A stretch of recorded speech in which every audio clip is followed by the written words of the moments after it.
Welcome everyone. Makozi Racing Internacional salutes you. I'm Nick Makozi, and this is a stream for the top 16 superstars that we've already done. Just finished both of them a couple of minutes ago, and I have to say I was pretty satisfied with the results. But before we show what actually happened, we'll get into the replay so you guys can see it for yourself. So the first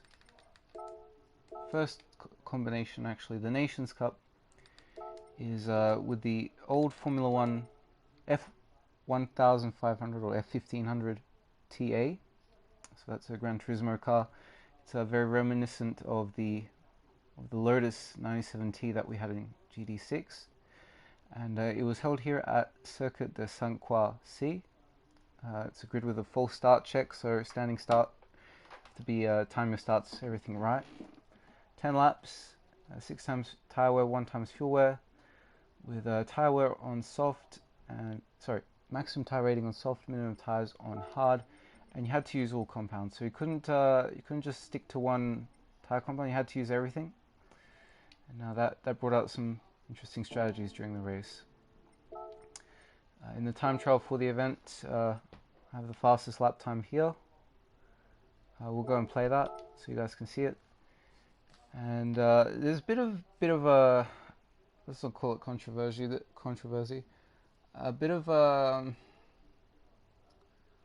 unexpected occurrence with this Nations Cup. Everyone's been looking for setups because this is an open setup race. Not many have happened, and considering it's a top 16, everyone's putting a lot of energy and effort into finding a good setup.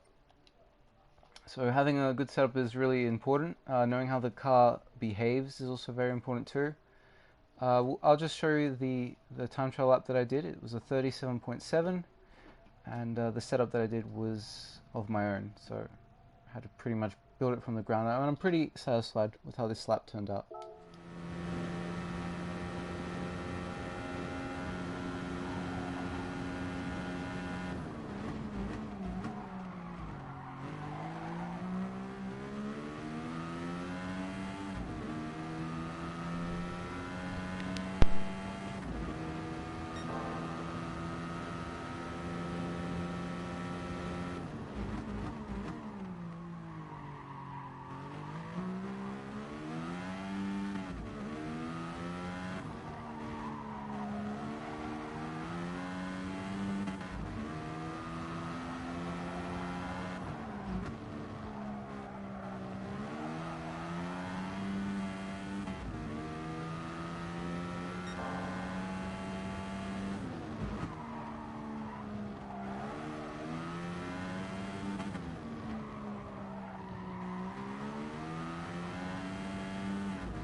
Okay, so that was the lap.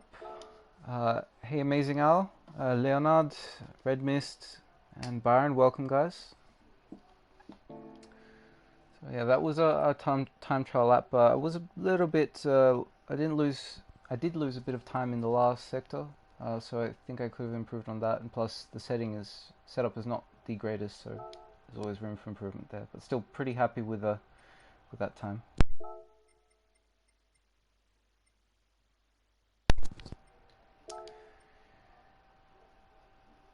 Hey Aussie Devil, hey Apex Predator, I'm doing fine thanks, how about yourself? So we'll go into qualifying, so you guys can see how that went. Okay, thank you Neon, thank you Neoscope, and welcome. Good to see you here. Yeah, in terms of the setup, I cannot show you guys the setup. I'm not allowed to. It is a personal setup of mine, but I don't want to give it away, because there is a chance that someone may abuse it. You never know. Just to keep it safe. But I can give you hints on how to drive the car. If anything, it's the F1500, sorry, is a very turbo sensitive car. So if you're not able to play with the turbo a lot in corner exits, then you're going to be losing a lot of time, because that's where all the power comes from. And yeah, this is my first flying lap, so we'll just have a look at this. This isn't my fastest time, but yeah. Oh, good to know, Apex. Could see that you were running a lot of camber. Yeah, Ranger. I actually was looking at some of the other regions, some of the other drivers that were doing their laps. For example, I had a look at Dylan. Dylan was the fastest guy in the time trial before I did my time. See, Ranger Oz, you're using a lot of camber as well. It's just let's just give a comparison. Yeah, so you've got a bit more front camber, a little bit more rear as well. But when I was looking at some of the other drivers, how they were doing it, they also were using a lot of rear camber. So I decided, well, I might just give it a go in practice yesterday and the day before, and I found that it suited the car very well. So just tried to develop the setup a bit more to try and make it work. Lag, wheel spin lock. Yeah, Apex. I mean, that's basically the definition of this car. A lot of turbo lag. For example, turn 2. That's a big problem. If you've got the setup, if you've got the transmission set this way, so you have to get early on the throttle. You can see here on my lap, getting held up a little bit by GT Sport penalty, so couldn't quite get the best exit I wanted. Yeah.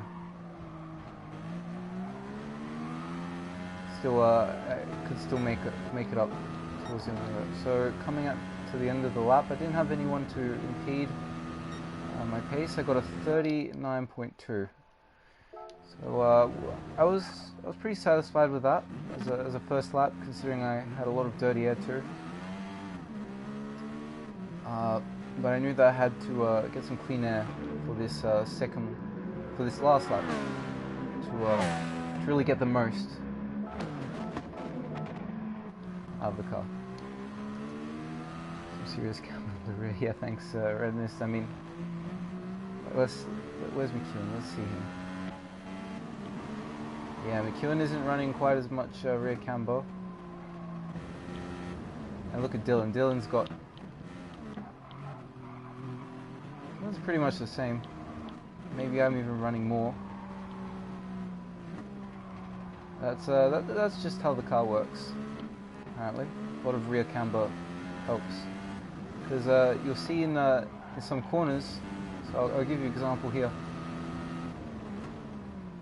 Despite, let's go in the faster right-hander.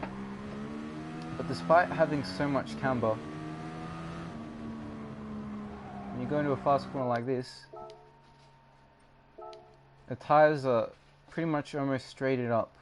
They're normal, on a normal angle in comparison to the road. So that's when they have the most grip, and that's when you can push the most on them. And that's very good considering also the most force is going on the outside tires in corners like this. So let's go a little bit further. We'll watch this lap now.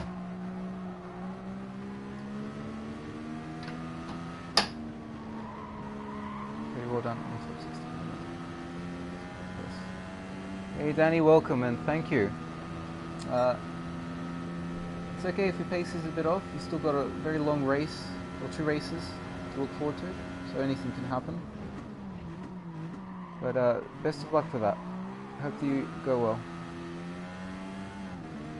So, one thing I just wanted to show, just to go a little bit slower, was this corner here, turn 2, was really all about getting early on the throttle and trying to get the rear to slide a little bit, just a little bit, so you can force a bit of a loss of traction.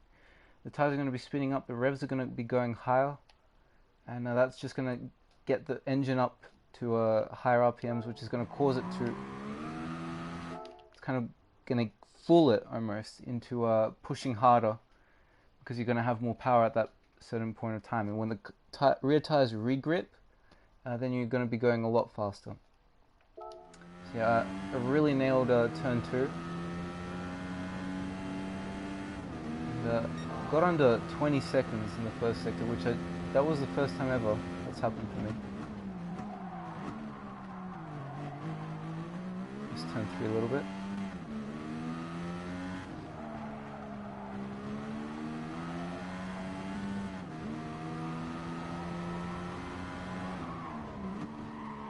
And you can see the inside rear tire is almost lifting off the track at such high speeds.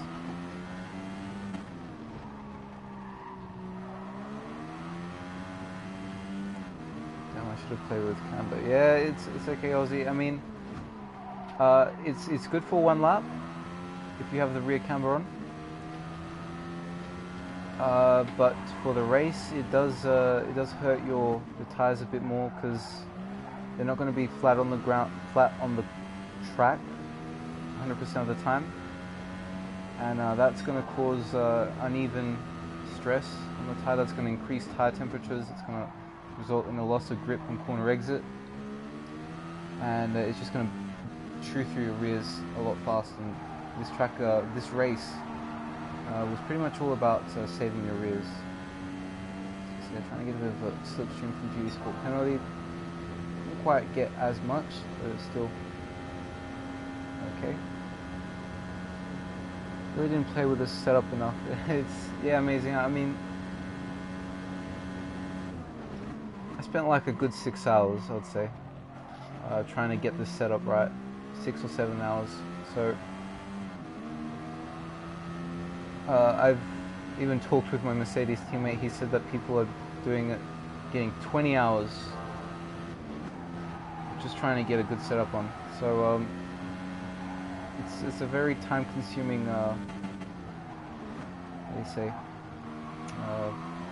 prospect. But if you are fast enough, you'll find that it really benefits you a lot in the race and in qualifying too. So for our second lap, we did a 38.789. We did miss a few corners. We could have gone a bit faster. We were actually 7/10 up at one point, so not the greatest, but still very, very happy with that lap. And that actually set me on pole position for the end of the session. Second place went to Dylan. He was 1.6 seconds away in P2. Then McEwen 3/10. GTR in 4th with 6 tenths behind McEwen, and the grid the field starts dispersing a little bit more. Amazing how they're in a bit of a tight sandwich between Schnickerman and Emery, and then Noodles, Pure Axel, and Range Roz rounding out the top 10.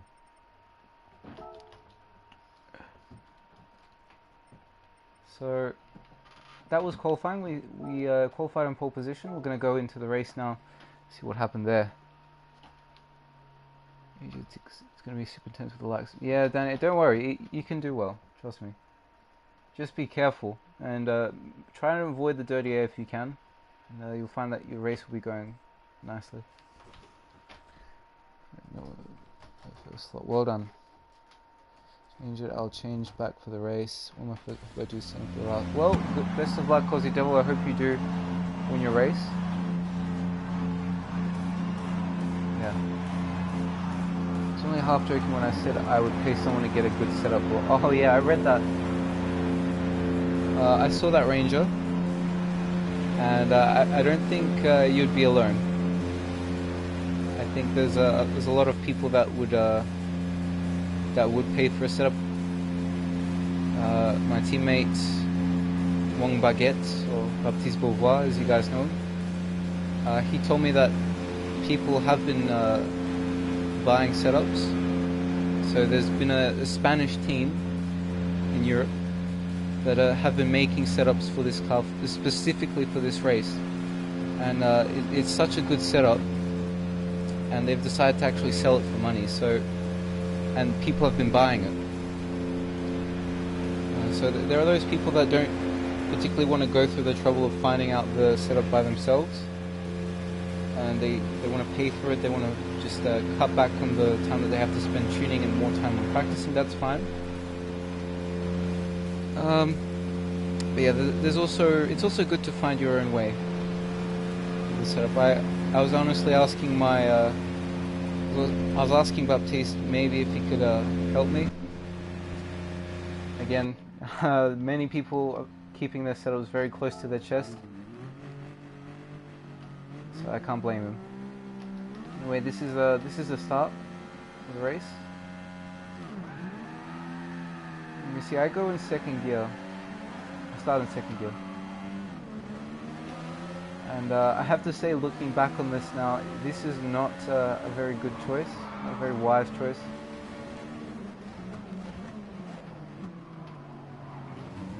And yeah, you can see I'm just bleeding places. I've dropped from first to sixth, and Emery with a nice mint livery. Almost going for a move for myself. So the one thing I wanted to say at the start, the reason why I didn't get off as good was because I started in second gear. My second gear is not quite as short as some of these other guys. You can see McEwen, he actually managed to get away perfectly in second. And yeah, my second was actually shorter than his, so I didn't have any traction on. That's probably why, and I was afraid that the car was going to bog down. You can see he had got a really good start. Range Roz gets a good start as well. Not just amazing how it goes into me, and amazing how it gets a 1 second penalty for his troubles. See that, like I said before, I'm just bleeding places at this point. It's not doing me any favors whatsoever.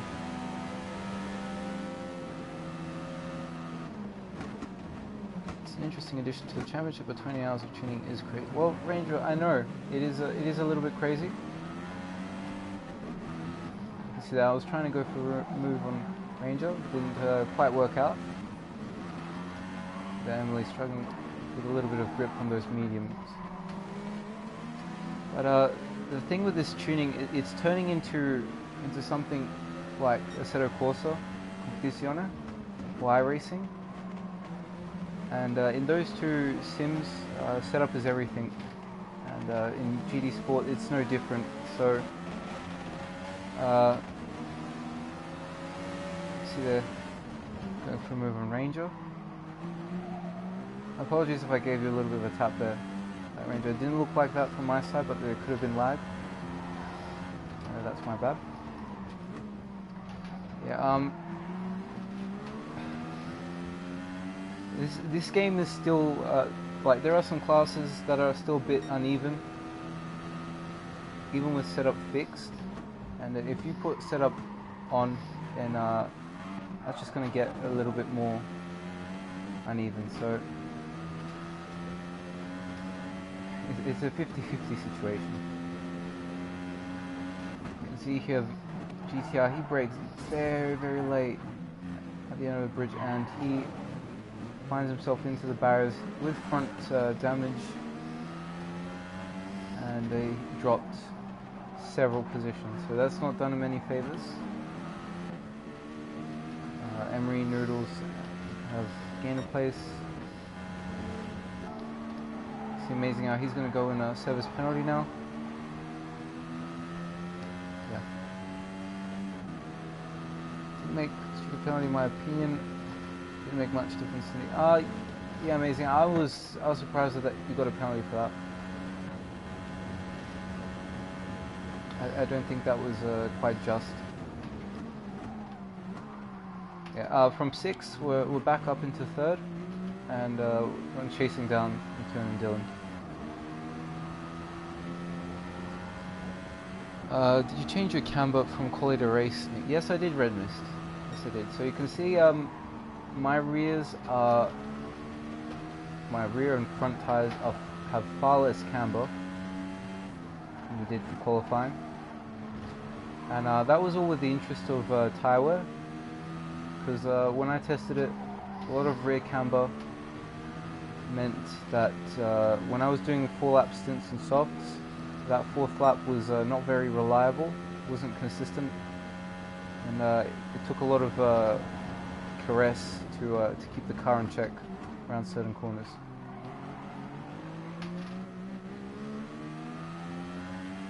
So yeah, amazing how he's making some small mistakes. Emery is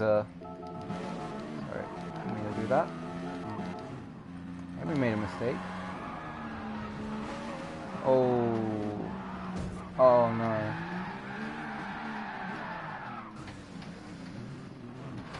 Yeah, that's just unfortunate there. Lucky by GTR to avoid that.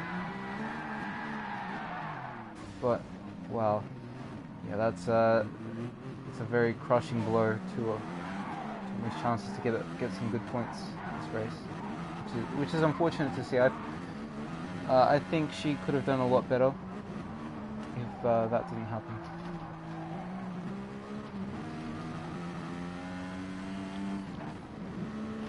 So you can see further down the field, pure axle and GT Sport penalty, a nudge.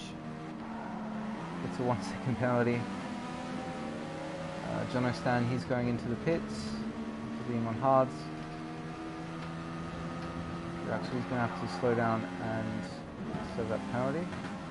See there. And further in front, we've got NX here with a Please No Punterino livery on his rear wing. I'm sure Jimmy Broadbent would be proud to see that. GTR, he got past Noodles, I think. Yes, indeed he did. In the exit of turn 2, so very good move by him. Yeah. So, oh, I see. Amazing. Okay, so you and Rangers are talking about this. Yeah, that's. Thank you for leaving the room. Amazing. It was still not quite enough. I don't think you can fit 3 cars through that corner without something going wrong. But I appreciate it. It's just a shame how it turned out for you. I don't think what you got as punishment was really deserved. So, lap 2, we're chasing down McKeown.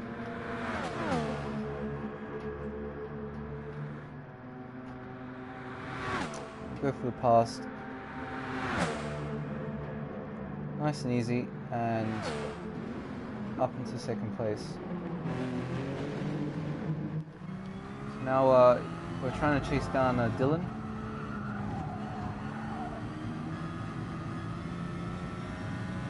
Let's see if we can make anything work. And this is what I was alluding to. You can see the tire wear of Dylan. Yeah, let's just let him get out of the corner here. You can see his rears. My rear left is a little bit worse for wear. McEwen's tires are in mint condition, so McEwen has done a very good job with saving his tires. So is Amazing Hour. And a lot of guys behind they've done a good job saving their tires. You can see I've burnt through mine a bit more. That was because of a very weak start, a lot of tire spin. And that's going to bite me a little bit coming into the last lap of my stint. Dirty air is a kill. Yeah, Ranger. I mean, that's how dirty air is usually not very helpful in high downforce categories in this game. So Group 3, let's say in the wet onwards. So you've got Group 2, Group 1, and pretty much all of the Group X cars. They don't benefit from slipstream whatsoever.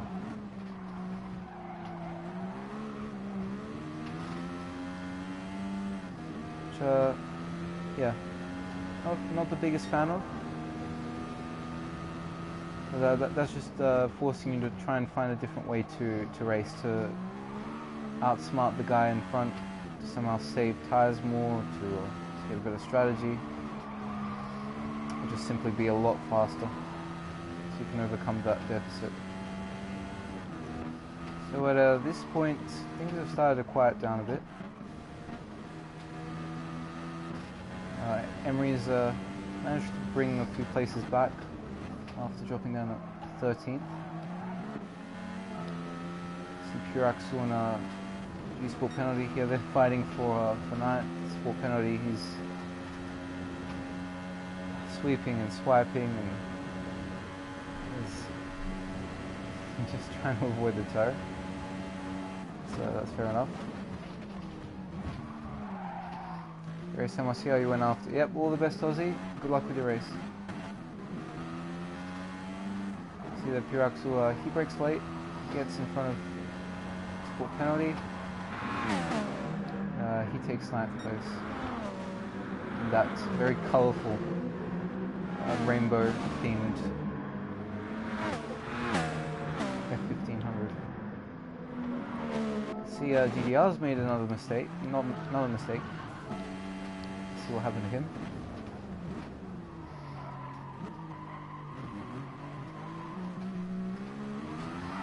Oh, a little bit too eager on the throttle. Rear tires go onto the curb, and he's almost spun it around and it found himself into the barrier. So that's the thing. Once you go off with this car, and once you've got dirty tires, it's not gonna help you at all. You see, it's exactly what's happened here with GTR. So that's unfortunate. So lap 4. I'm trying to catch up to Dylan.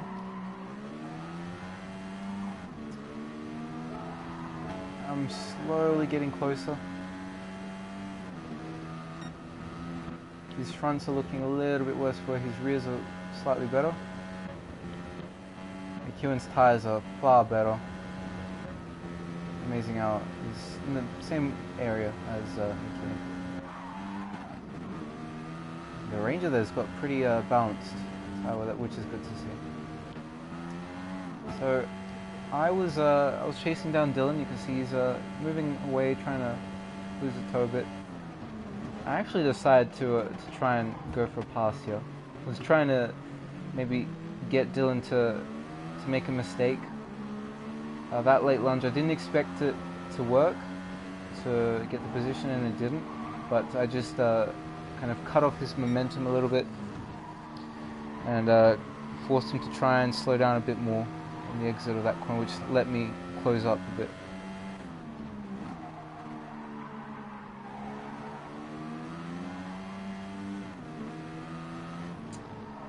So lap 4, pretty much all the soft runners are pitting in now.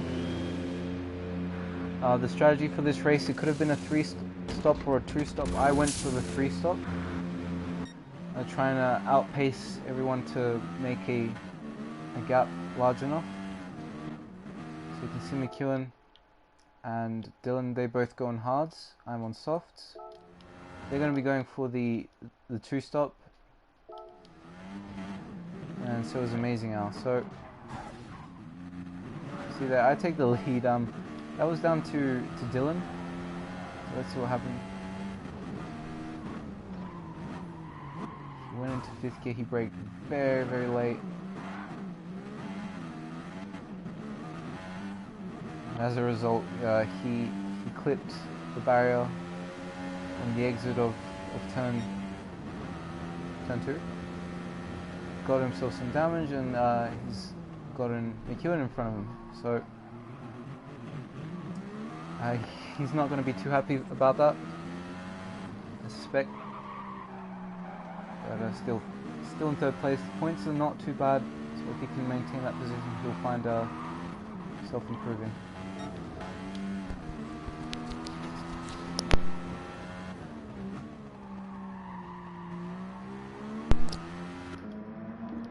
So at this point, on the softs, trying to get the gap away from McEwen.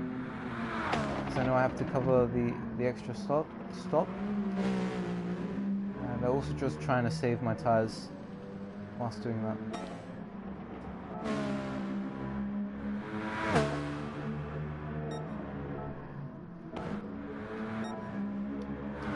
So actually coming up onto the fastest lap, I'll show you guys the next lap so you can see it.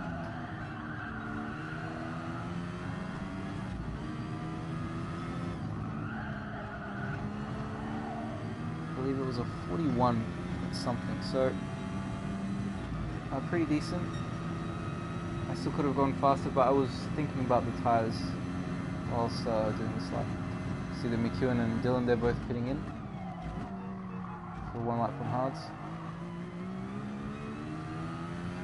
as well as Amazing Al, so that I assume they're going to go on mediums now. McEwen goes, Dylan couldn't see what Dylan went on. Amazing Al went on mediums, and I believe that's pretty much it.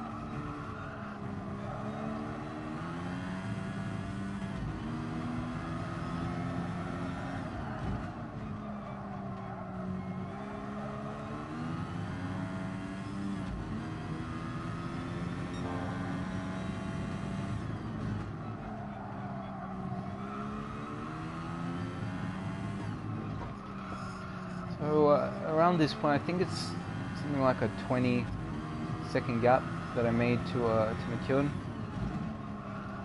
That was because he pitted in a second time. And right now, I know that gap is there, but it might still not be enough if I decide to pit in an extra time. So I'm really pushing a lot to extend the gap, to have whatever of a buffer I can get to distance myself.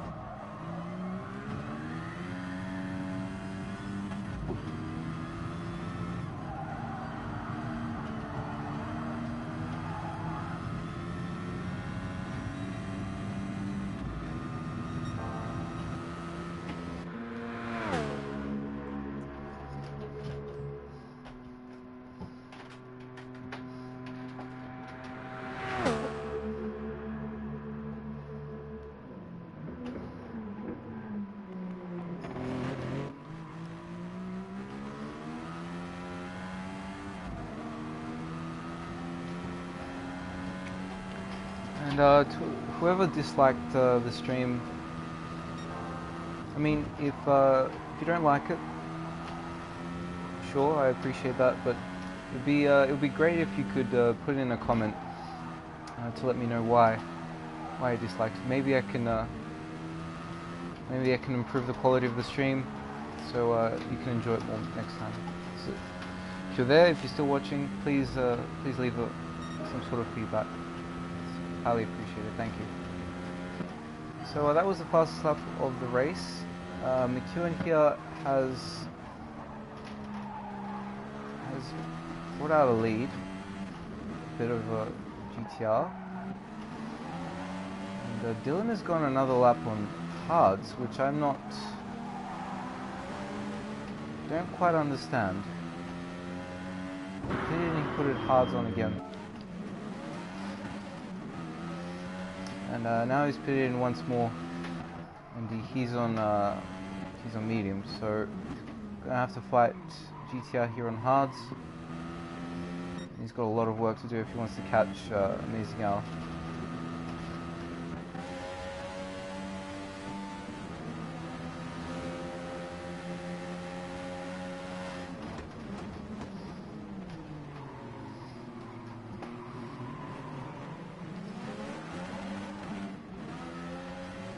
Done it by accident. Yeah, I suspected as much, Gaban. It's just I was really surprised that he had done that. So GTR, he made a mistake once again. He goes off and he's just fallen behind Dylan there. So let's have a look a little bit further down the field.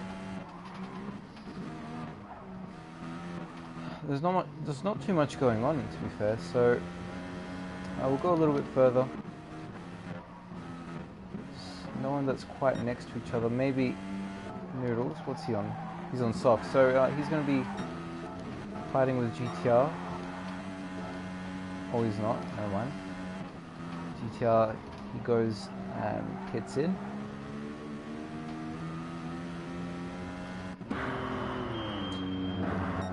Going to come out on mediums, drops down to 6th. So really not much going on here. Might as well just show you my tyres at the end of the stint. See some action going on here.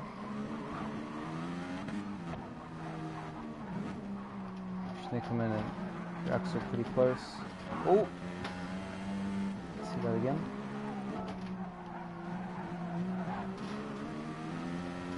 Axel misses the exit a bit, gets a bit tail happy.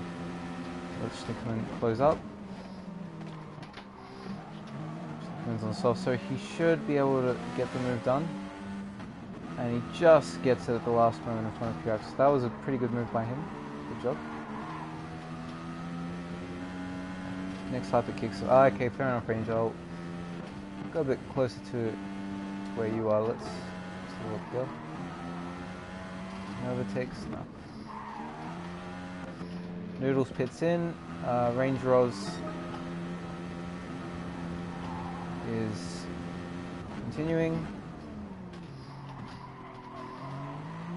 I've pitted in at the end of the 8th lap. I put on mediums, and I put in 25 liters. To make sure I get all the way without having to refuel again.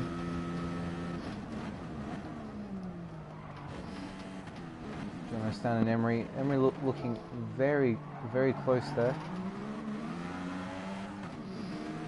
Yeah, she's closing up on Jono.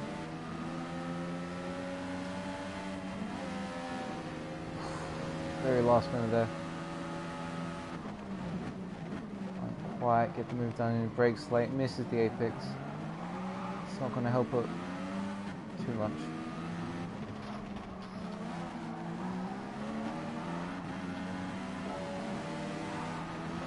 Gonna try something on the inside. No, can't make a move.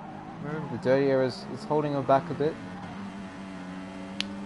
She's still pretty close, so if she can maintain the distance here, going onto the bridge, maybe she can do something. Not quite. Ranger seems... Has he made a mistake? Let's just see what his split time is.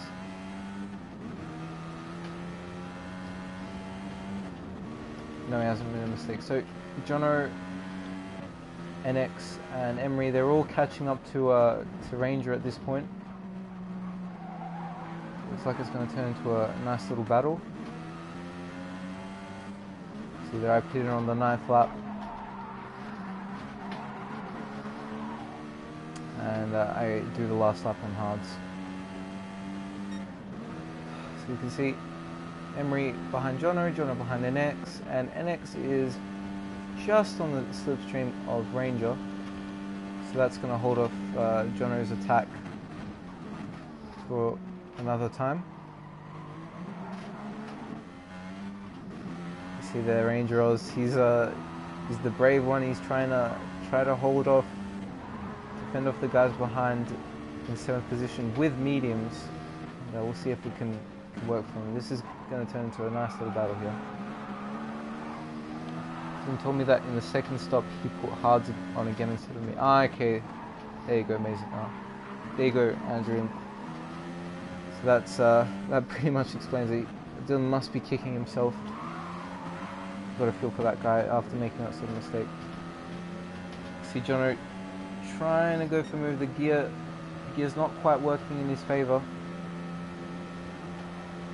And X is getting very close to Ranger in front.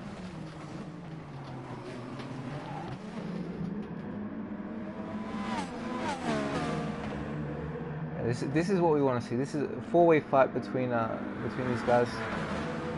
It's a very nice sight. See, Jono brakes very late. He tries to go on the inside of NX, doesn't quite work.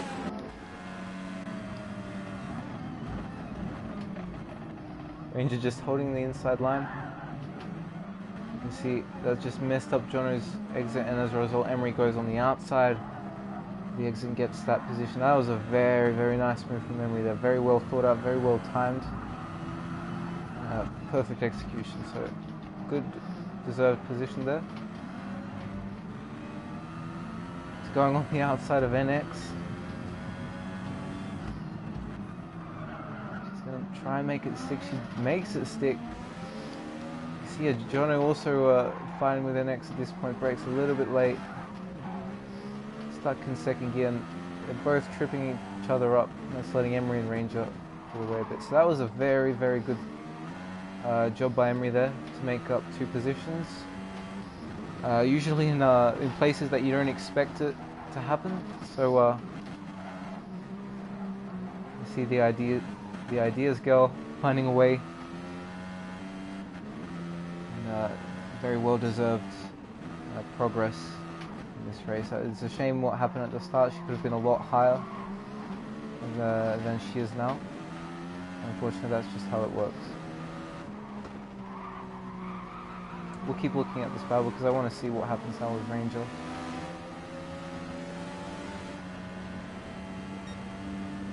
So yeah, Ranger, he shifts his gears a little bit earlier. Emery's trying to escape the turret. It's not working. She goes defensive. Jono stands also there. He brakes late. Ranger almost there. He's almost holding position. He can't quite hold it there.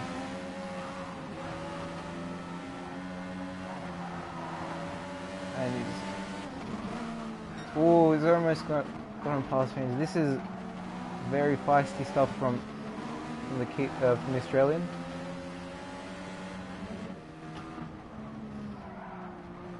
And he eventually gets in front of Ranger. So it was a last second move there. Good stuff. And okay.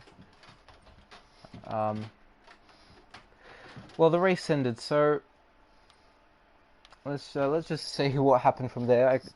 Let's not go through that again. I won the race with about 17 seconds in front of McEwen. So I did a 3-stop. I started on softs. I went for 4 laps. Did softs again. Another 4 laps. Put in fuel for the last 2. Went on mediums for 1, and then went on hards for the last lap. And that seemed to give me a bit more of clean air. McEwen, then Amazing Hour behind, and 4th I believe it was Dylan, and 5th can't quite get my finger on who was in 5th. I think it was GTR, if if I'm not mistaken. Maybe it was him. Not too sure. But yeah, that fight couldn't go quite till the end. Oh, Noodle's there. Never mind. Thank you, Ranger. So that battle didn't quite go to the end, and as a result, Emery managed to recover quite nicely. But we won the race. We improved on our points. We improved by almost 100 points, so that was good from us. Let's go to the Manufacturer Series now. It's with Group 3 machinery at the Nürburgring 24-hour layout. 4 times tyre wear, 4 times fuel wear, mediums and hards. You have to use hards, and 3 laps. We're going to go and have a look at the top 10 stars. I have the fastest time. We're going to play that. And let's look at the comment. MJM, did you buy a setup? Can you share it? If not, MJM, unfortunately, no, I did not buy a setup. There is a bit of a, a scandal going on in Europe right now about the setups and whatnot. Spanish team made a very, very decent one. As a result, they've decided to sell it. People are buying it. People aren't, they're not making the setups by themselves, and those guys who have spent all their time doing it by themselves are kind of getting ripped off for their effort. So, no, I did not buy one. I cannot share it. I'm sorry. I'm not allowed to from the team. I developed the setup myself. I spent about 6 to 7 hours on making it, but it is definitely not the fastest out there.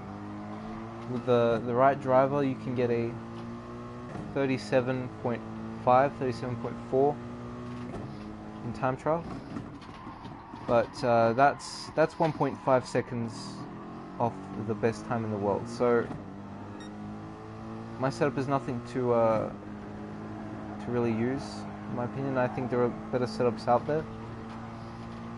Yeah, I apologize. I can't share mine. Sorry. And anyway, I'm using 2 different setups, one for the qualifying, one for the race. So, yeah, sorry about that. I hope you do find a setup though. That helps. If you ask some of the other top players that are willing or generous enough to share, you should be able to find it. GM 35.8. Yeah, I know. That must be Baptiste Beauvoir, Wong Baguette. He said that time. He's that's what I mean. Like he's that's 1.9 seconds faster than what I can do with my setup. And in my opinion, there's another 3-4 tenths in my time, maybe. Not really, maybe 3 tenths in my time. So I have a setup that's 1.5 seconds slower. In the race, I think that probably drops down to about 1.2 seconds slower than the fastest setup out there. But yeah, you're gonna have to try and find someone else. Sorry about that, MJ.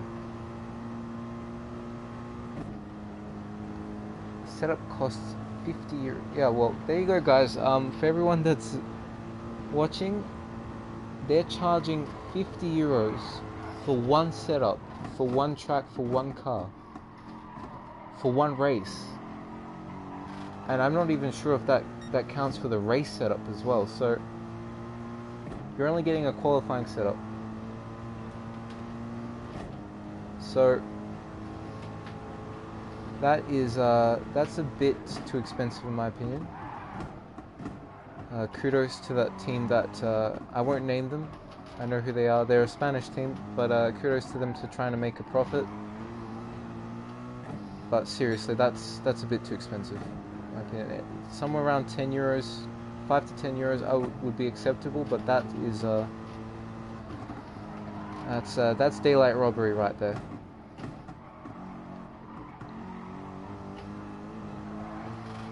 But obviously they have recent, yeah, MGM. They've got a lot of guys probably working on that one setup, and they've determined that that was the best setup overall. They've compared, they've really put a lot of hours into it, and they want to be rewarded for their hard work. So fair enough, but that is still very, very expensive. That has to be like that has to be the cracked setup. Like, you can't find anything better than that in a setup. So yeah, whoever feels like they've got the money to fork out 50 euros, get that, go ahead. I'm not going to say which team has it. You can probably search that on Google and find it yourself. But for those of you that don't have that sort of money, or aren't willing to let go of it for just one track, one car, one setup, which might not even work that well in the race, good luck with making settings. All I can say is that you need to have a very stiff rear. You need to have a lot of anti-roll bar on the rear. You have to have very little anti-roll bar at the front. A lot of rear camber on the rear. I'm talking a lot. Max ride height at the rear, minimum ride height at the front. And yeah, that's pretty much it. I'm not going to say too much more. That's the basics. If you go and search on iRacing.com wiki and stuff like that, you can find out what the differences in suspension, how they affect the car.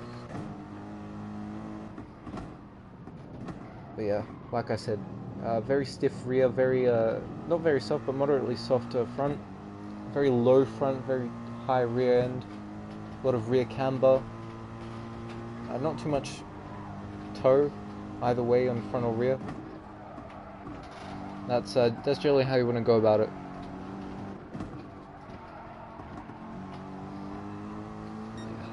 Angilov, we spend 5 hours on setup and it costs. Yeah, Angilov, what kind of times are you guys getting with that setup? I'm just interested. I'm not asking for the setup, I'm just interested what kind of results you're getting from it. It's good to see that there are some people that are trying to find their own way, such as myself. Anyways, thank you. No problem, MJM. Best of luck trying to find a setup. I hope you succeed, and good luck in your races tonight. Prefer to get last, I think. Yeah, Red Mist. I mean, it's better. I don't want to see this game turn into a pay-to-win game. This sim. iRacing and Assetto Corsa Competizione have kind of turned into that, where setup is the most important element of the game. And in time trials with setup allowed in GD Sport, that's the same, but you're not paying for it. You get to make it by yourself. You can make it by yourself in the other sims, but it really takes a lot of time and dedication. So for those of you that make a setup by yourself, that make it work, I really respect you guys. Like, congratulations, hands down, you guys are the best guys that managed to find it by yourself and have discovered the secrets of the car. For those of you that buy the setup, that's fine. I just be careful how much you pay for a setup and really think about whether or not it's worth it. Think about it a bit morally. You'll feel better if you get a good result with your setup that you've put a lot of time and effort into, rather than just using someone having an easy mode race where you don't have to think about anything at all, and you just can push the car as much as you want, do everything you want, and you've just done that because you've paid 50 euros or something like that. Yeah, that was my lap. 802.2.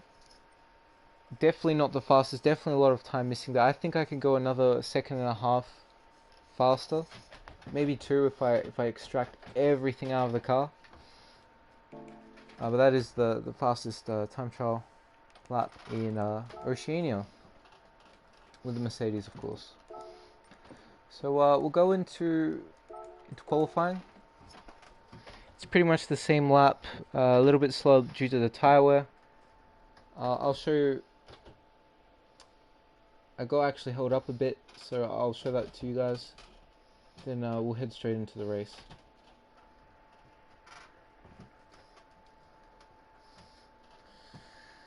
Yeah, having setups available for top 16 is not the greatest idea, in my opinion. I mean, it's a good idea to see who knows how to tune cars, but we had that with the Fugu. So I think if you put it in rounds that are not top 16, that would be a good idea. But once you start putting that into top 16 races, people start charging money, people start hiding secrets and everything. Not just for, but for 1.5 seconds. So,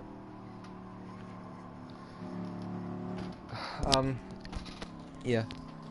Like if any of the PD staff are watching, I like what you've done with the races.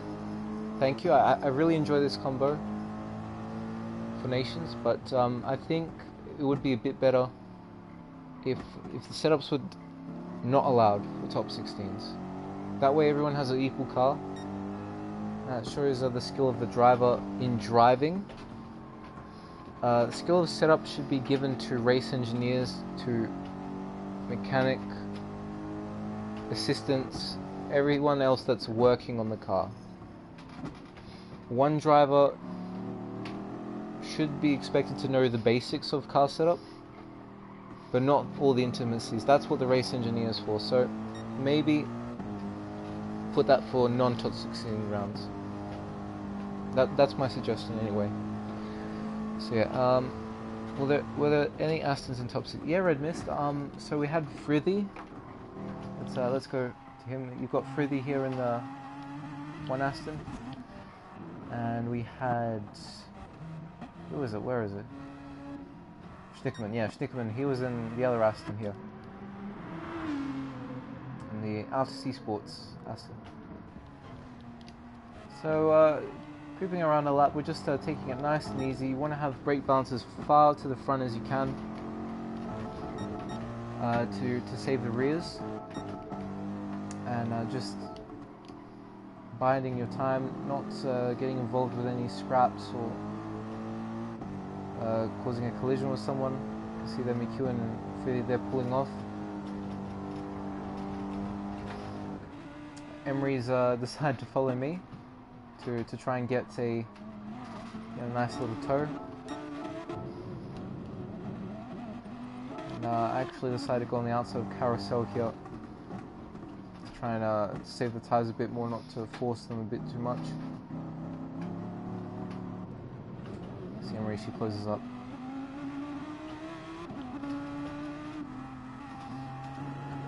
Schnickerman also there in front. GD Sport penalty. He's actually pushing a lot harder on his lap. So I could have made it. Yes, you could have, Red Mist. That I was surprised not to see you there. I was actually surprised to not see you in the previous one. I think. I don't think you were in the previous top 16. Maybe you were. But yeah, you could have made this one, and I was. You were really a regular face in these top 16, so it was a shame not to see you there. But oh well, maybe next time. So again, we're just crawling our way around the track. See Schnickerman, he's out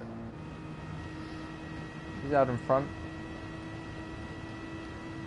And my big mistake here,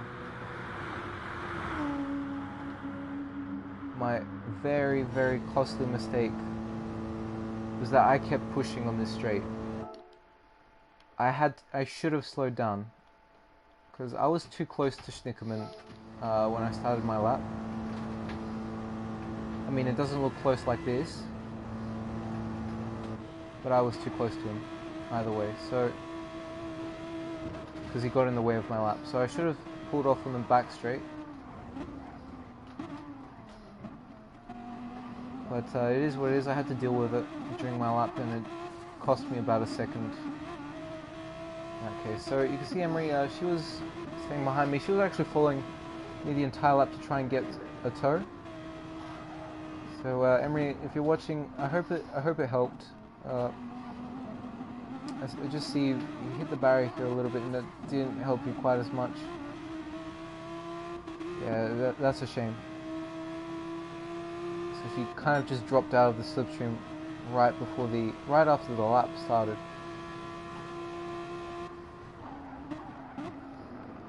Slipstream in nerve is not a great idea. I wouldn't agree with that, Ranger. The dirty air that you get from Group 3 cars is actually negligible, considering how much you would get on straights. So if you're driving an MR car like this Audi here, or a Porsche, or I don't know, Alfa Romeo like McEwen has here, they're going to be able to do very well with it. MR cars really benefit from having a tow around here because they do seem to lack a bit of top end. FR cars, it does work, but very situational. Of course, they only get major help on the straights and the corners. It brings a lot of understeer about, so it won't help you quite as much if you're in an FR car.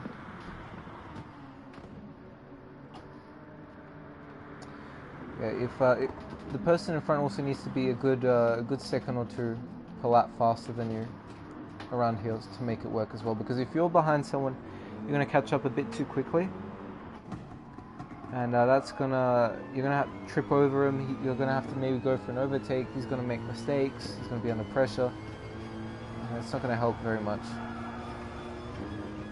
But yeah, you need to be in front of someone. You need to be behind someone that's considerably faster to make it work. Good in the race, yeah, Red Mist. I agree. Slipstream is very good in the race. Hey Cody, well done. Hey GDR, welcome. Thank you. We actually talked about you a little bit in the Nations Cup. So yeah, so what happened to you? Those three major mistakes, and yeah, it's a shame to see that. You were doing quite well, like on raw pace. It's kind of sad to see. Could have been a little bit higher than where you did finish. At least in the Nations Cup, if anything. So you can see we're catching up to Schnickerman at this point. Emery, she's fallen behind. You see a good few seconds behind.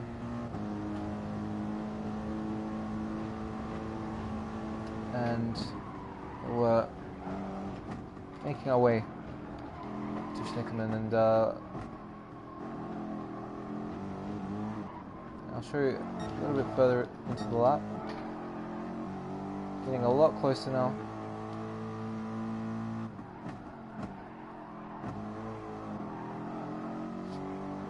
I was actually on a pretty decent lap up until this point, so I was happy with my pace. Maybe I missed a few corners here or there, which cost me maybe like 3/10 till now. But all in all, I was still still on a pretty decent lap. Would have had a comfortable P3, lost. Yeah, I noticed that. Yeah, I mean, it happens.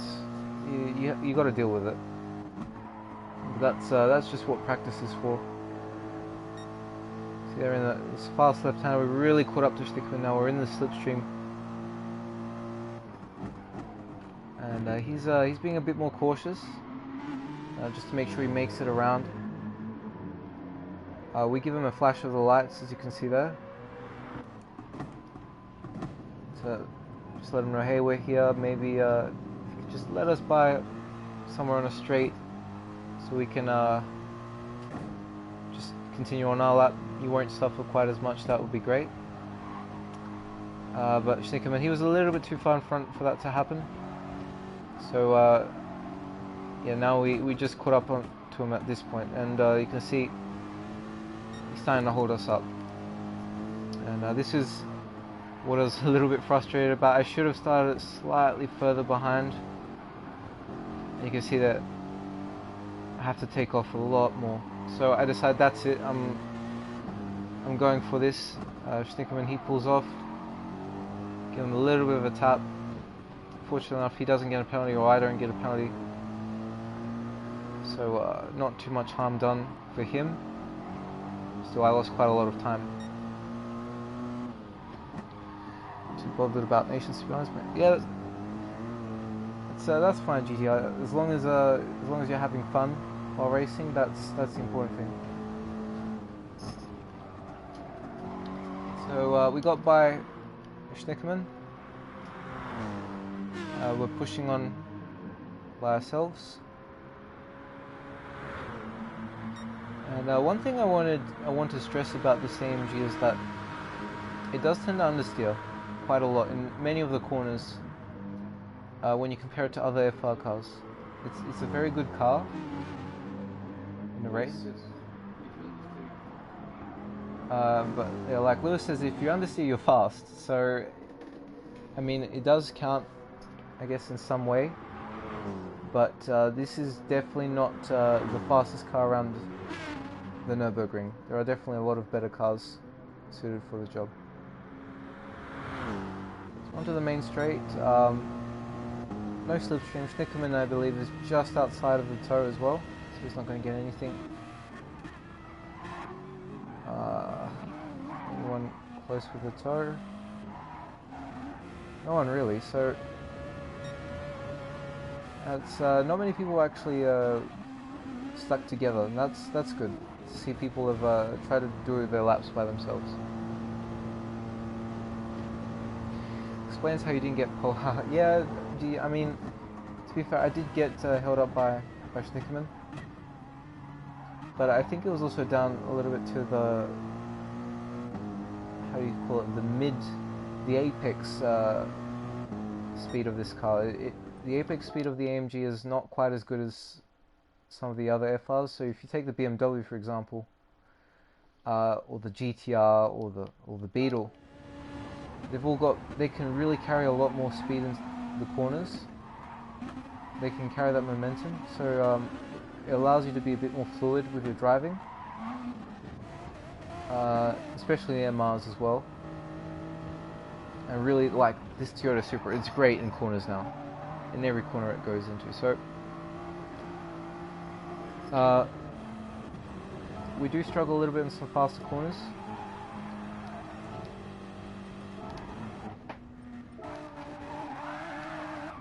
But yeah.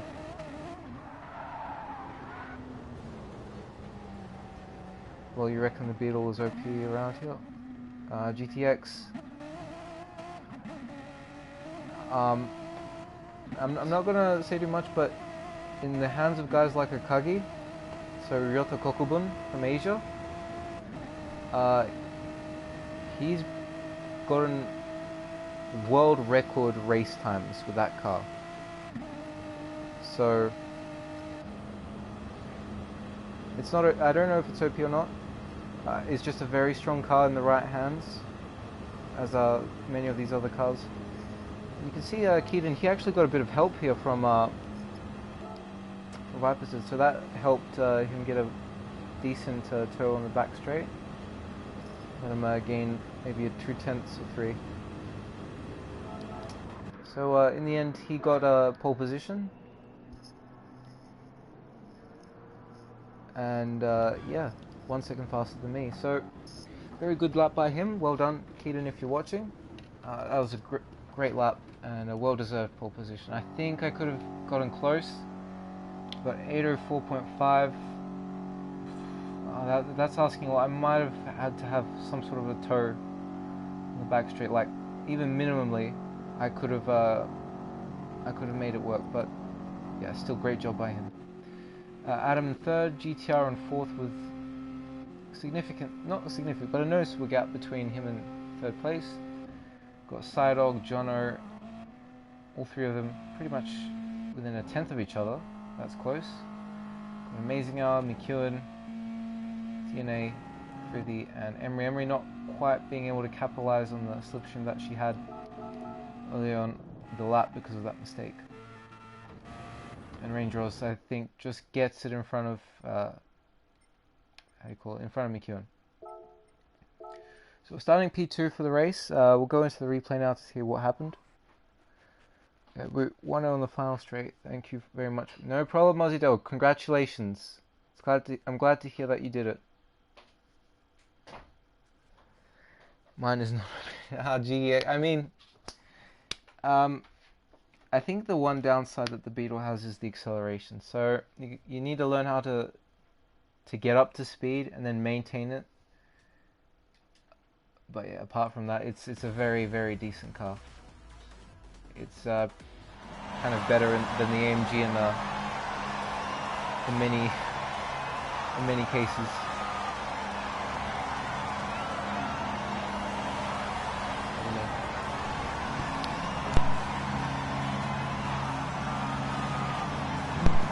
I mean, in my opinion, nothing is better than the AMG. I think it's the best car. No matter what happens to it, no matter what BOP or whatever. But yeah, there are some other cars that are pretty strong too.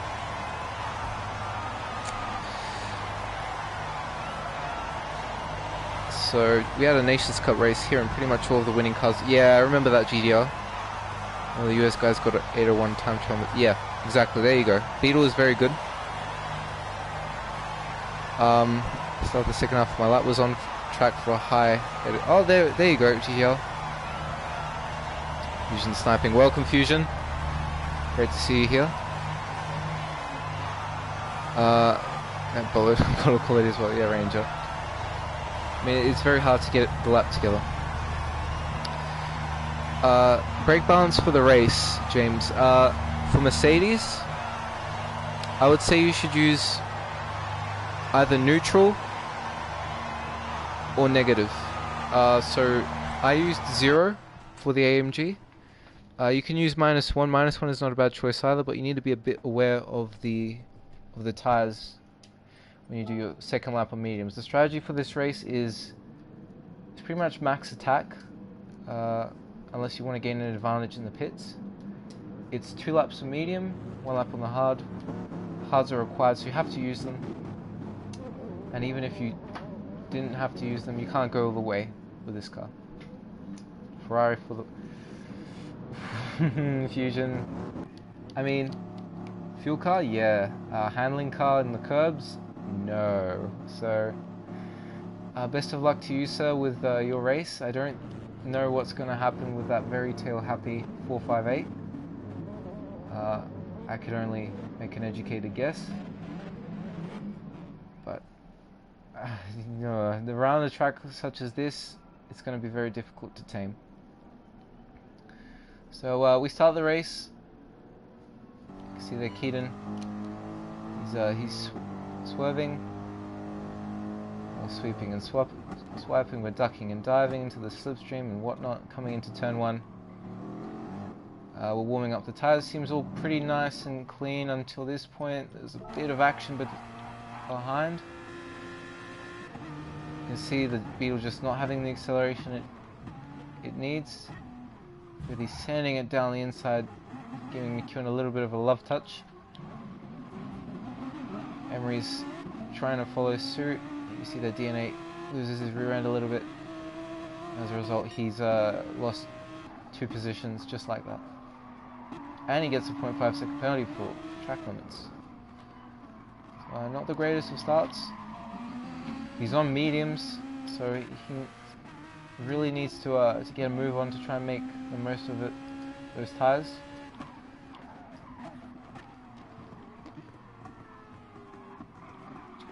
FIA Sport penalty on mediums this far back is a bit surprising. Okay, Conzi on hard, so let's go a bit more further front. Got McEwen on mediums, Ranger on mediums. Pretty much everyone in the top, let's say top 10, no, top 9 are on mediums. So with enough skill, everyone can keep just inside their inside of the slipstream, because slipstream is pretty good around here in the race.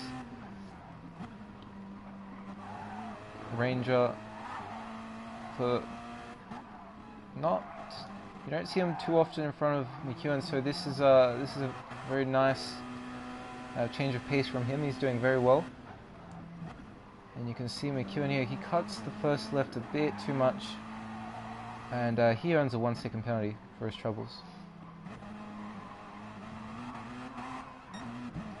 Hey Ryan, welcome. I have to drive it, haha, but I'm not really in the mood to do these FIs. Wisdom teeth removed Thursday, so I can drive, but not a fan of these short races. Nords should be at least 5 laps. Oof. Well, sorry to hear about the teeth. Hope you recover from that soon. I hope the pain fades away quickly. Yeah, in terms of the length of the races, I wouldn't mind making them longer. I think that would open up a bit more strategy, a bit more showing who's doing what with their cars, who's able to save tires better and everything. Yeah. I mean, it is what it is at this point. So, I'm behind Keaton. He's leading the race. I'm just behind him. When I realized that I was starting second, I just said, I'm not going to fight him. I'm not going to fight Keaton, because that's going to let everyone behind catch up. What I'm going to do is I'm just going to stay behind him. I'm going to try and save as much fuel as I possibly can, save as much fuel as humanly possible, so that when I get into the pits, I can make the difference in refueling as large as possible, and maybe get outside of the tow when I come onto my hard stint.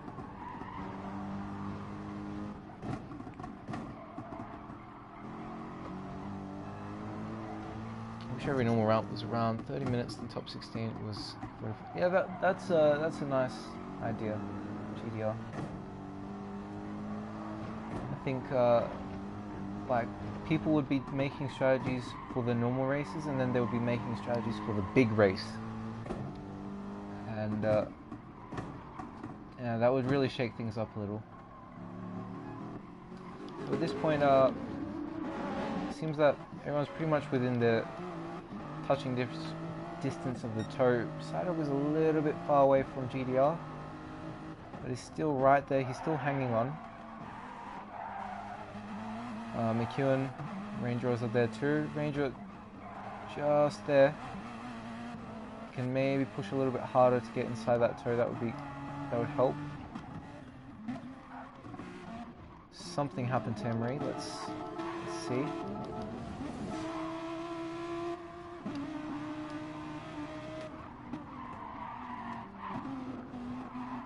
Ooh, goes off. Taking it easy. Oh, forces DNA off. And rejoining the track. And she gets spun around. Let's see.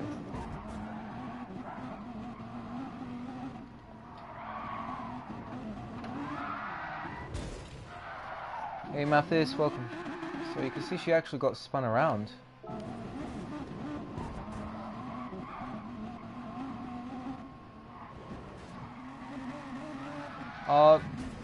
She did lose it by herself actually. I was going to say you got a bit of help from Vipers as she was going around, which wouldn't have helped.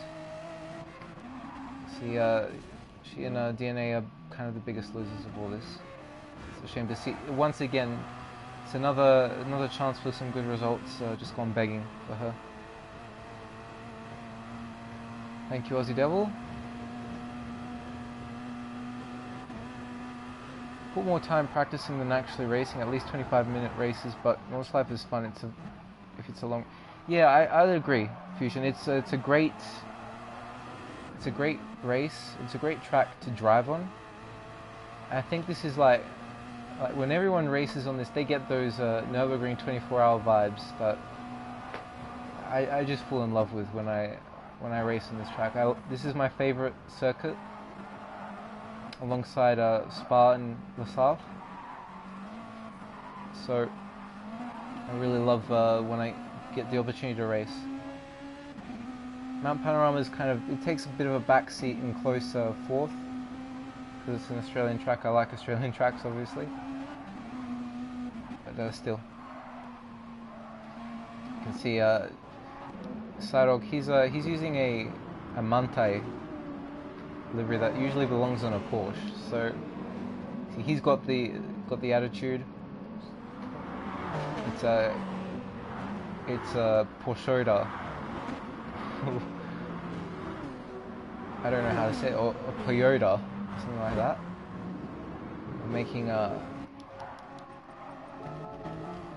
We're making these mixing liveries and all that stuff, and it's good to see that it's still alive.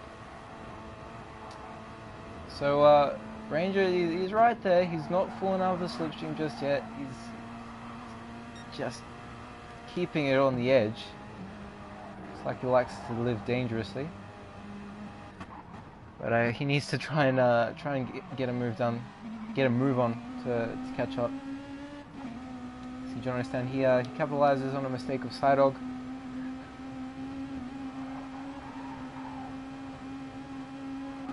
Sidog breaks late. Jono goes on the inside. He's going to try and use that cornering speed of the Beetle to get in front. You can see the turbo of the Sidog of the Toyota. He's just keeps him there. He has to pull off eventually.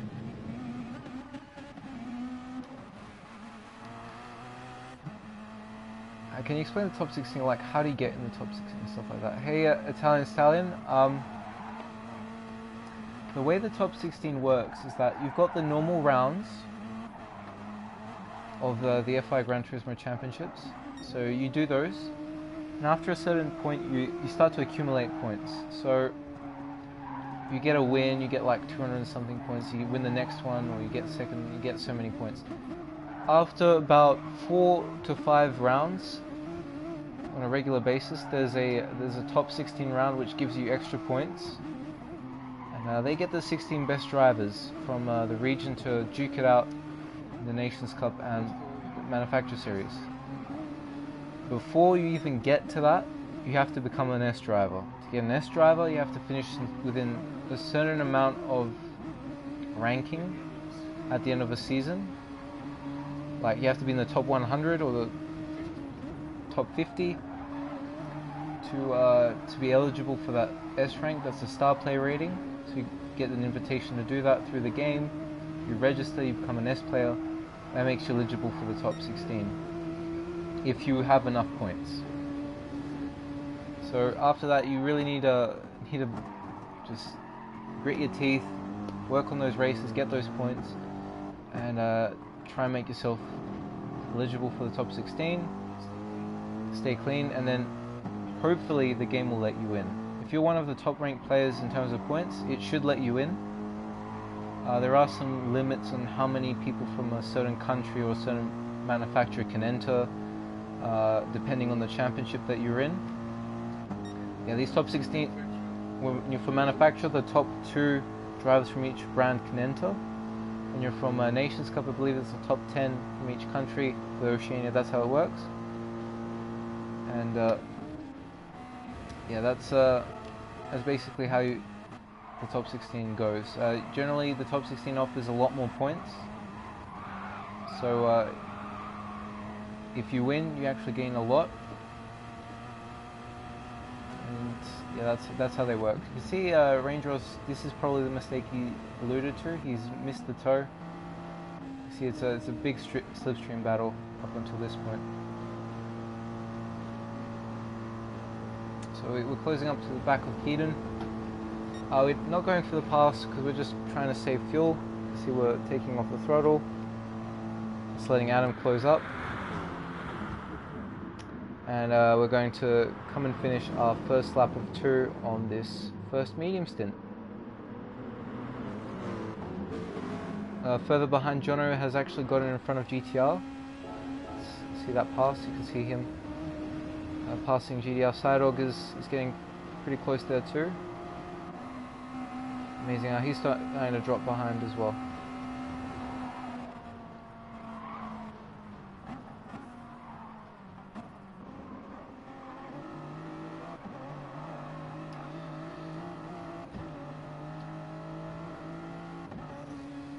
So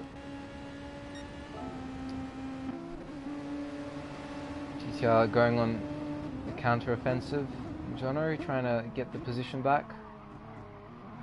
See, it works. He retains third place. Sidehog is there too.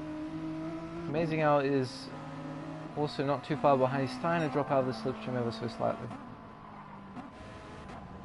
Range Rolls, he's almost there. He dropped out, but maybe he can, if he focuses on his driving a bit more, he can get back in. Yeah, at this point, it turns into a bit of a slipstream train. So we've got the first three drivers, including myself, within 1.5 seconds of each other. And we've got from 4th to pretty much 7th or 8th there, all within touching distance of the toe. So who's Makozi Academic as well? I always race either you or him. Talent Stallion. Makozi Academic is the veteran driver of Makozi Racing Internacional. He's one of the founders of the team. So he's got a lot of experience under his belt. He's been in a lot of sims, especially Gran Turismo. And, he's not quite as fast as he used to be, but he used to be actually, and he's not quite as young as he used to be. So that, I guess you guys can make the connection there.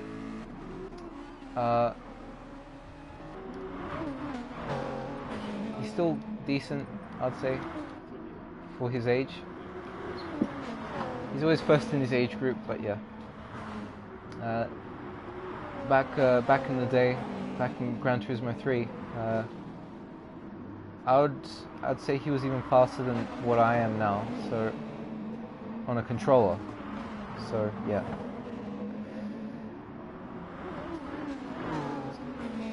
I still haven't beaten his time on the complex string with the roof, so I'm gonna have to give that a go and try and beat him eventually one day.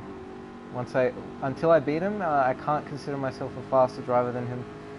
So I'm gonna have to bear that for a bit more time, maybe for eternity. We don't know. We'll see. Yeah. May 2nd in Oceania. Cool. Now I have a goal. Got to push hard. So 4th for Nissan. Thanks. Yeah, no problem, Italian style. I'm glad you understand. In Oceania, you will get a stop limit. Yep. With the tea stuff, can only do mashed potatoes and such in fluids like milkshake. They're nice, but if you have 1.5 liters, you want something good to eat, like pizza.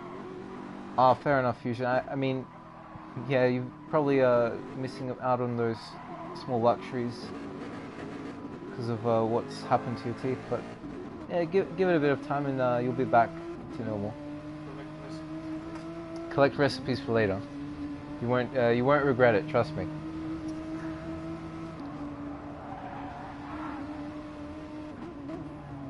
Fortunate to hear of Matt about his dog situation. His dog situation? Matt Simmons? Mint Matt? Fusion, I'm not quite sure who you're talking about. I don't know of this the dog situation. Could you clarify that a bit more?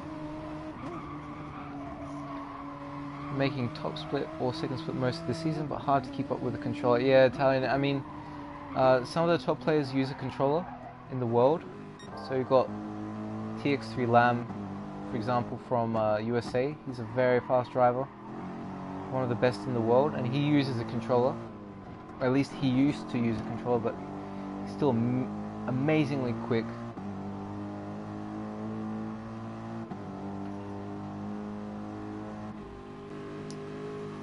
So you can do well with a controller, but it takes a lot of practice. I felt like I have could have challenged for P4 this race, but made a shocking mistake at the end of lap 2, coming onto the back straight. Okay, we'll have a look at that, Amazing Albert. It's good to know, to acknowledge that you could have gotten that position, so you know you can aim for that next time there's a race here. We're lucky that they have low tire multipliers in manual. Hope they keep it because it makes Ferrari drivable. Sorry, can't imagine how it would be with tire wear from before. Yeah, Fusion. Before, when the tire wear was higher, the Ferrari just could not survive certain races. It couldn't do the same strategies that cars like the AMG or the BMW or the Ford even could do. So it's good that they've put it down. I hope it stays, like you said. I hope it too. We'll just have to wait and see. Now with Michelin tires and Michelin partnership, they might bring in a new tire model. It has been a while since they have become partners, but you never know. They might bring something out to improve the experience. Yeah, Matt Simmons had to quit during Nations to take his dog to the vet. Meet Matt. Yes, Matt Simmons. Oh, I see. Okay. Yeah, thank you, Ranger. Thank you, GTR. And thank you, Fusion, for explaining that. That's a shame to hear.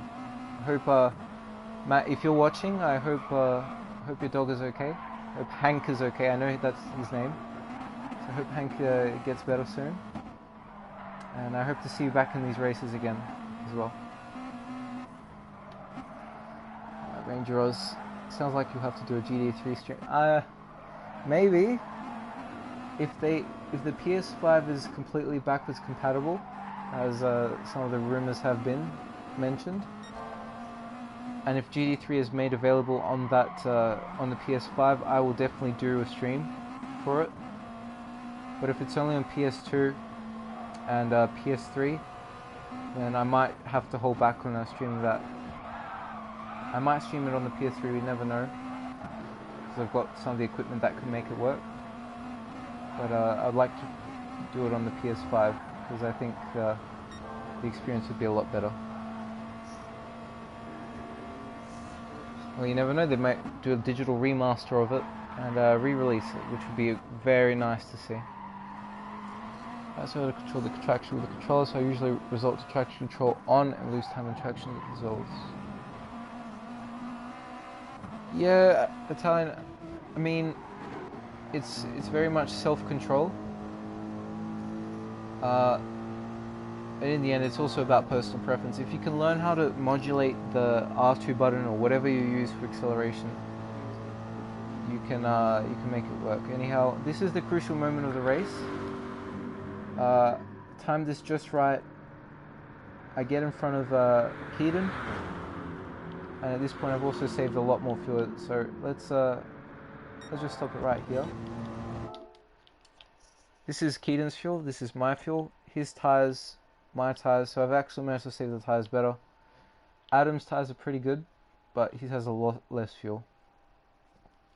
And he's had to push a bit harder to stay in the tow. So we're coming into the pits. See the difference.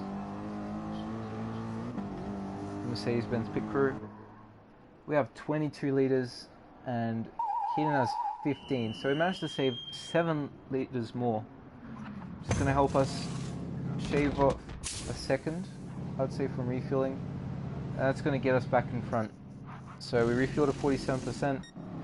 We could have gone with less in hindsight, and that would have kept us a lot safer from Keaton. But in the end, it was still just to be safe. One thing I want to emphasize is that Keaton actually went for the optimal line here, which is not staying on the within the white lines of the pit exit. So that's one advantage that he may have got. And that's one of the things that there's just the small things that bring you closer to the guy in front to get that slipstream. Once you get inside 1.5 seconds, it's game over for the guy in front. So you can improve immediately once you do that. Until then, you have to throw everything at the car just to get there. Further back, I remember amazing how he said about making a mistake. Oh, there it is.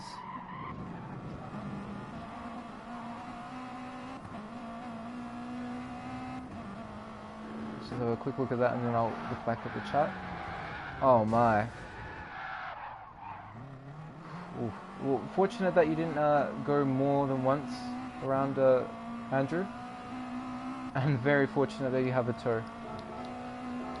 Because if Range Rose was not there, you would have lost probably another second, if anything. That's a big shame. You're doing very well until that point. So further in front, the slipstream battle continues. Let's just see this, and then I'll come back to the chat. So Jono goes and passes GTR. Sidog passes both of them. GTR is trying to use Sidog's toe to get back in front of Jono, which works. Takes off nice and early, trying not to bother Sidog too much, and Jono Stan does the exact same thing. And that was a very nice battle, nice and clean between all three of those guys, and they're going to come out and continue the battle, I suppose. So Sidog here has to refuel a bit more. GTR, he's gained a lot from that. He's trying to go on the outside of GTR. GTR gives him the room. Sidog holding the inside, but that Supra's turbo is a bit too touchy. He's going to have to relegate himself down back into fifth, sorry. Okay, so let's just have a look at this. I use steering wheel with no force feedback. It's called Playmax Hurricane. It registers as a controller. Do you have any tips? Simulator gamer, what I would suggest, if you have a wheel that doesn't use any force feedback, you need to learn the car very thoroughly.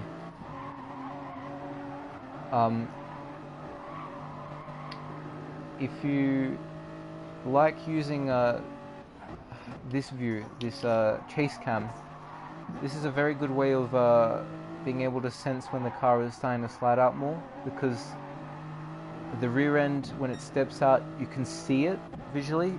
When you're in bumper cam or any other view for that case, you have to feel it so you can catch it. This way in chase cam you can see it and you can catch it. So I would suggest using chase cam. I know it might be a bit weird, a bit uncomfortable, but that's pretty much the best advice that I could give to you. Using chase cam and learning the car that you drive as much as you can, knowing exactly how much steering input it wants. But people get in top 10 sometimes. Yeah, I'd agree. I agree, Fusion. The people do, they can get very good times in with the controller, but when it comes down to the race, the tire wear that it brings along with it, the extra tire wear, is sometimes really makes or breaks your race.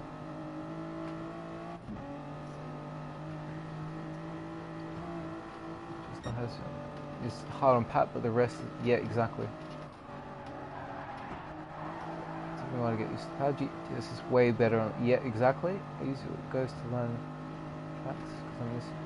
Oh, there you go, GDL. You got a bit of an apprentice in this chat, so that's good to see. It's good to know that you're learning from it. Wasn't sure when you were going to ungo slot. Yeah. So not too bad. GTR's top speed is pretty average now. 6 gears, basically pointless. May as well make it a 5-speed. Yeah. I mean,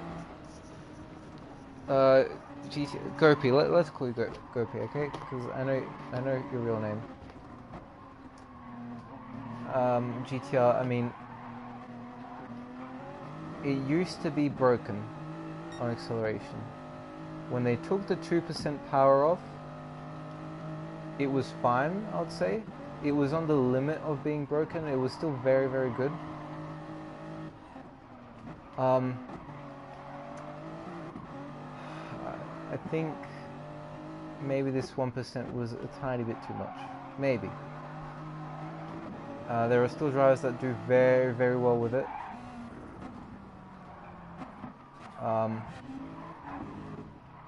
But it's now become a very situational car to use. It's not great everywhere, especially not in the wet. And like you said, the top speed is very average right now.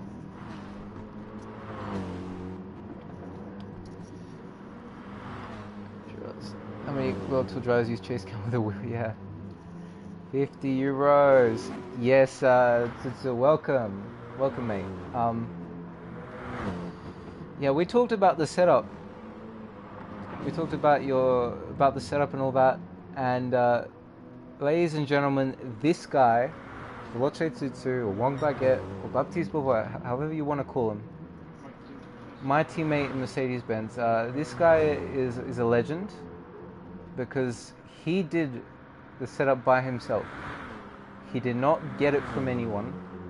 He spent a lot of time onto this, and he put a lot of effort into his driving, and he managed to make it work. So make sure to watch the top 16 in Europe. Make sure to keep out for... It's tomorrow at 9 p.m. There might be some people streaming it. But keep out for Baptiste Beauvoir. He's a amazing driver, I have to say. He knows how to save tires. He knows how to push hard in qualifying. He knows how to get everything out of a car, everything out of a track. And you don't want to miss watching his driving. Like, especially a French driver at a French track, you're going to learn a lot by watching him. So if you have any questions or anything you want to learn, I'd really suggest watching him. Baptiste, welcome. Great to see you in the stream, mate, and I really wish you all the best with your races tonight. I know you'll do well. I know you're not too happy about what's going on right now with the setups and all that, and how they cost 50 euros. The Spanish team that's selling them. But just put that in the back of your mind. Don't just forget about that. You can do just as well as everyone else. You set a 35.8 in time trial. If you can get, I don't know, a low 37 in qualifying or 36, you should be fine. You should be just fine, mate. So don't worry. You just work on your setup, work on the race setup as well, and because they are different, and you'll do just fine.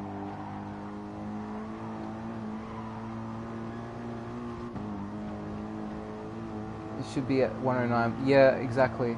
I think, like, if it was possible to put 0.1% of power, like it was in GT6, maybe 0.7% increase of what it is now. 1% might be a little bit too much, but it does need a little bit of help at this point.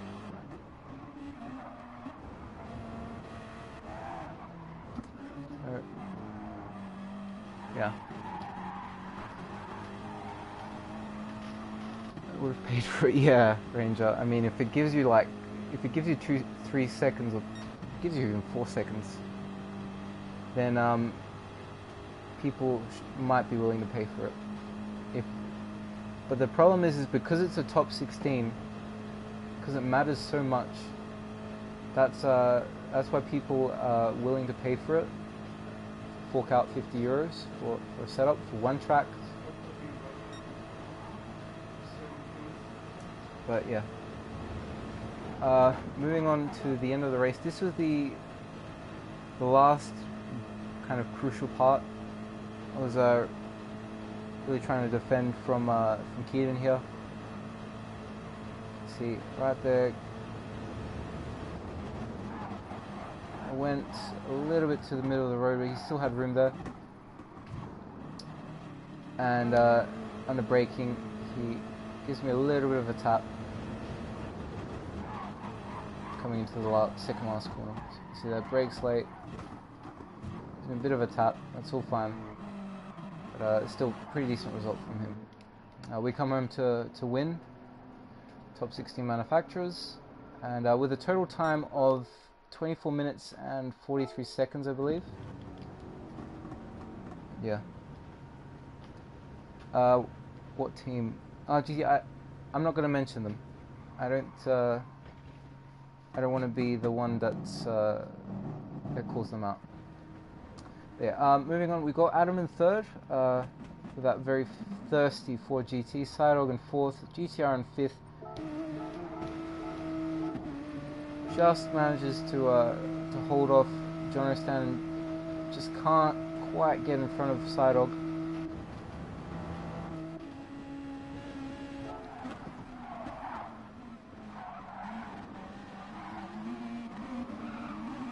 Losing a little bit of traction, tapping the wall, and it's a side-by-side duel with John O'Stan. John just missed out on fifth.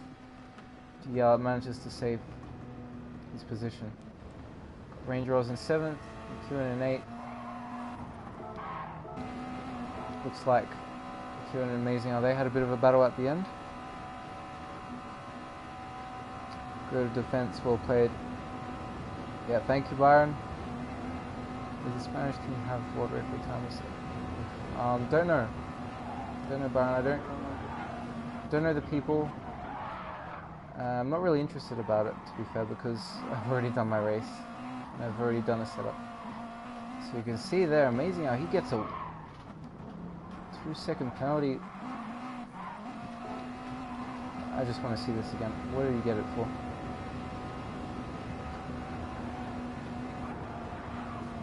Got it for that. Wow, okay. Perhaps because the game registered, there was a bit of contact and then he got in front for a split second, and that registers like as an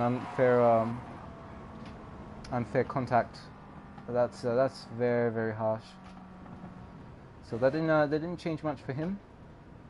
Comes home in ninth, just behind McEwen, and Viper Z rounds up the top 10 behind in front of Schlickerman.